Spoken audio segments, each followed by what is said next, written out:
So, if it's not rich Corinthian leather, what is the plus all about? Well, it's the ability to track the time worked by department and shift. This is necessary when employees are paid more when they work in one department or shift in another. Overtime is assigned to the department and shift in which it is earned, and vacation, sick, and PTO, etc. are assigned to the employee's home department. In this example, Joe has been working mornings in the production department, preparing the product for shipment, and driving a delivery truck in the afternoon. When Joe clocks in, he is asked which department and shift he will be working in. Shifts that are currently open are marked with a blue indicator, but the employee can clock into any available shift. This information is saved in the department and shift columns of the time card. When the time card is processed by clicking on the company bulletin, the number of regular and overtime hours are calculated and, as usual, displayed along with any time off taken in the time card summary. ShopClockPlus also breaks the data out by department and shift. The first column is the department, next is the shift, followed by the number and type of hours. The payroll item or account number used by the payroll package for that department and shift combination is shown to the right of the arrow. This is an alphanumeric string taken from your payroll package and is exported back with the corresponding hours. These are the numbers, along with the corresponding payroll items or account number, shown to the right of the arrow, that will be passed to the payroll package when the data is exported.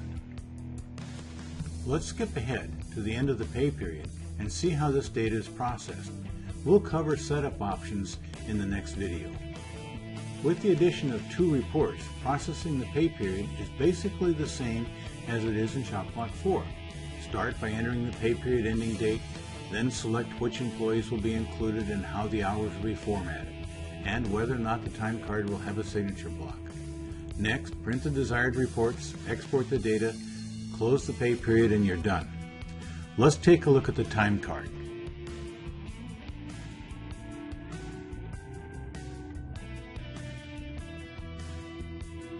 When you think about it, the time card is kind of a combination between a receipt and an invoice.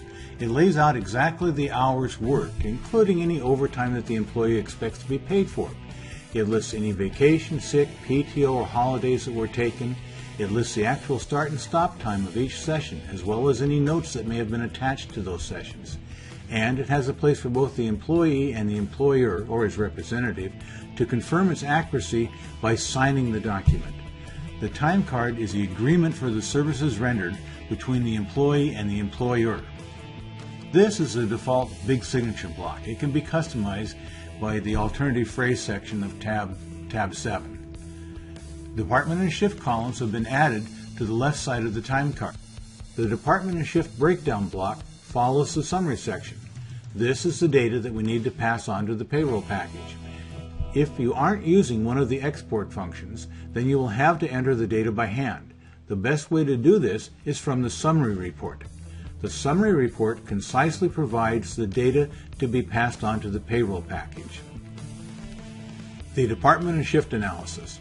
The department and shift analysis report shows the regular and overtime hours worked for each department and shift summed across all employees who worked in that department for that pay period. You may want to use this data to track payroll expenses by department and shift. The selected department analysis. The selected department analysis shows the detail behind the department and shift analysis. It lists the hours for every employee who worked in that department, but only the hours that they worked in that department, not any hours that they worked in other departments. If the selected department is the employee's home department, then any time off is also reported.